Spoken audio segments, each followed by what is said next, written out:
a physical one. He said that when you find yourself reluctant to rise, you must remember that you were made for something.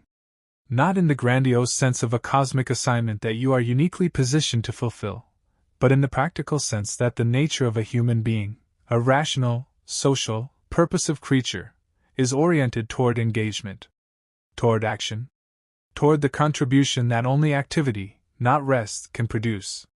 And to deny that orientation, to choose, repeatedly and habitually, the warmth of avoidance over the challenge of engagement, is to act against your own nature. And acting against your own nature is, in the Stoic view, the most reliable route to the particular misery that comes from a life that feels small and unused. Rise is not about ambition in the conventional sense. It is not about chasing status, or achieving more, or proving something to someone who doubted you. It is about something both simpler and more demanding, the daily commitment to show up as the fullest version of yourself that the present moment makes possible. The Stoics were very careful to distinguish between the fullest version of yourself and the idealized version of yourself.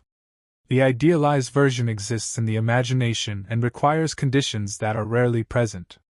The fullest version exists in the actual circumstances of the actual day and requires only one thing: the willingness to rise.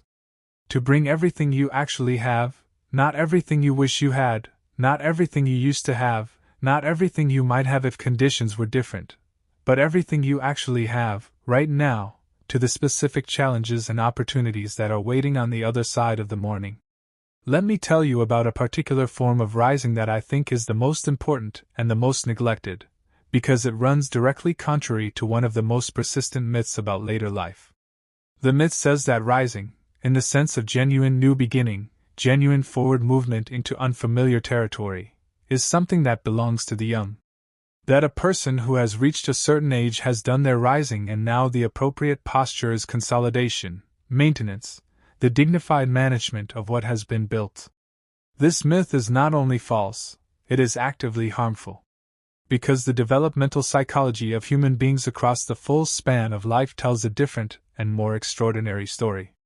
It tells us that some of the most significant growth a person is capable of, not in physical strength or even in formal cognitive speed, but in wisdom, in relational depth, in the capacity for nuanced judgment and genuine equanimity, happens not in youth but in the decades that the myth has labeled as beyond their peak. The Stoics knew this, because they were students of the whole human life, not just its early portion. Seneca wrote about the relationship between time and wisdom with a precision that remains remarkable. He argued that a long life, if lived with